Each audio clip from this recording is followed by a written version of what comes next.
আসসালামু আলাইকুম। সবাই কেমন আছেন? আশা করি ভালো আছেন। তো আজকে চলে আসলাম নতুন একটা ভিডিওতে।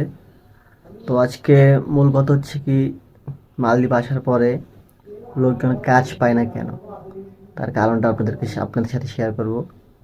সেটা হচ্ছে কি, মালদ্বীপ যারা নতুন আসেন আর বিশেষ করে যারা ফ্রি ভিসা আসেন, তাদের জন্য কাজ পাওয়াটা একটু টাফ বা একটু ডিফিকাল্ট। কারণ হচ্ছে কি, আপনার প্রথমত তো আপনি মালদ্বীপিয়ান যে দিবাই ভাষা, সেই ভাষা জানবেন না।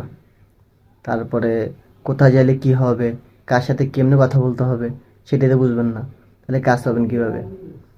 আর কাজ পাইলেও সেটার রেঞ্জ মানে টাকা পাবেন কম।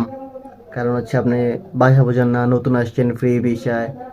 এখন আপনি মেডিকেল টেডিকেল অনেক ঝামেলা আছে, সেই জন্য আপনার কাজ পেতে একটু সমস্যা হয়। আর যারা কোম্পানি দিয়ে আসে তাদের জন্য সুবিধা, কারণ হচ্ছে তাদের আসার পরে তাদের কোম্পানি তাদের মেডিকেল করাবে, মেডিকেল করার পরে কোম্পানির নামে ওয়ার্ক পারমিট করবে, ওয়ার্ক পারমিট করার পরে কোম্পানিতে কাজ করবে, কোনো ঝামেলা নেই। কিন্তু যারা ফ্রি বেস আসেন তাদের জন্য একটু ডিফিকাল্ট হয়, যারা নতুন আসেন। আর যারা পুরনো আসেন তাদের জন্য তো সমস্যার কথা না, কারণ তারা জানে কোথায় চাইলে কী কাজ পাবে না পাবে। তো এটা বলার কিছু নাই।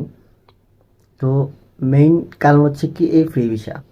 ফ্রি ভিসায় যারা আসবেন তারা একটু কাজ পাতি সমস্যা হয়, এমনি সমস্যা নেই। আর মালদ্বীপে লোক থাকে 5 লাখ, এর ভিতরে 1 লাখই বাংলাদেশি। তো সেই জন্য কাজটা একটু ডিফিকাল্টি আসলে ফ্রি ভিসায়।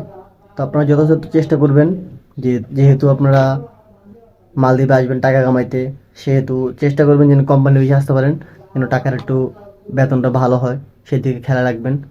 আর দালালের চক্রে পড়বেন না, ভালোভাবে সুস্থভাবে যার কাছে টাকা সেফ থাকবে তার কাছে দিয়ে আপনারা অবশ্যই মালদ্বীপে আসার চেষ্টা করবেন কোম্পানি ভিসা আসার জন্য। তাহলে আপনারা ভালো থাকবেন। ওকে, দেখা হচ্ছে নতুন ভিডিওতে।